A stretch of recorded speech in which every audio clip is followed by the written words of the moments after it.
These conditions are similar to last week's conditions that we talked about. Now, when PG&E cut power to tens of thousands from the Bay Area to the Sierra Foothills, temperatures ranged in the 70s.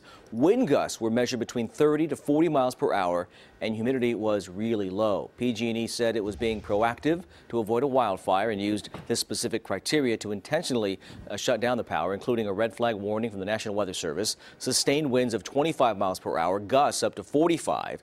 The utility also considers the local temperature, climate and terrain, and field observations.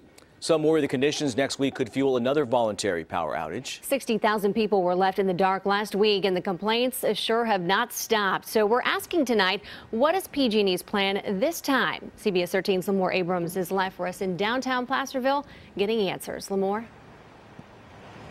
Adrian and Tony, tonight PG&E tells us it is not planning on shutting off power when the winds pick up again next week. But tonight here in downtown Placerville, questions are already swirling. Just this week, the city passed this resolution condemning PG&E for the way it shut off power. And tonight, city officials are worried that they'll get caught off guard again. It was bad.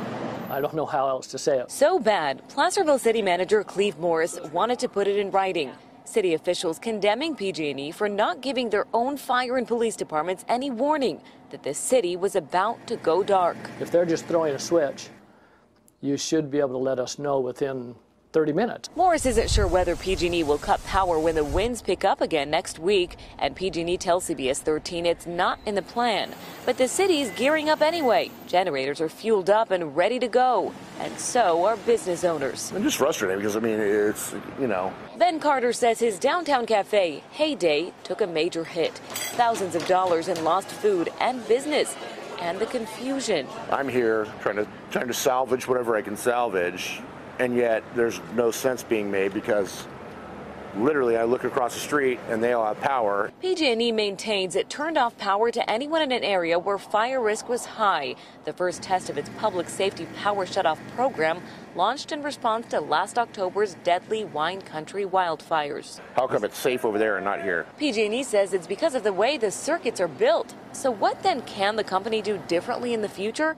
It remains unclear. PG&E promises the blackout is still under review, despite recent pressure from State Senator Ted Gaines, who last week called for a broader investigation. They ought to take a look at the conditions for which permission was granted. And now, this small town in the foothills, I think shutting it off for this long is a little ridiculous. Lighting a small fire under the utility. They should be able to keep us updated on that before they flip the switch.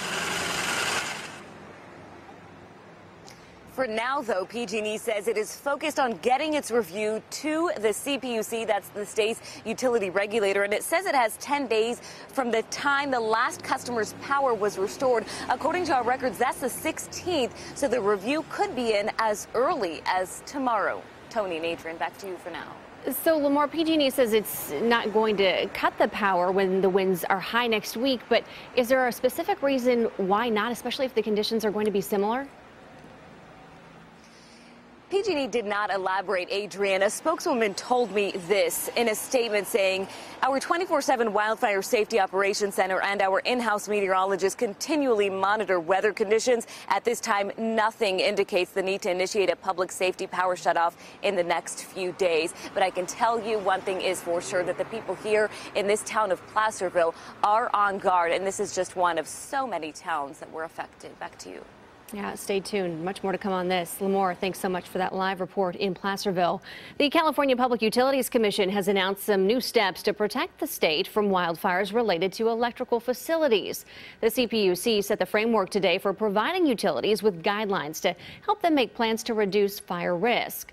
Utilities are required by law to come up with a mitigation plan. The CPUC says it will review the plans and eventually adopt them. More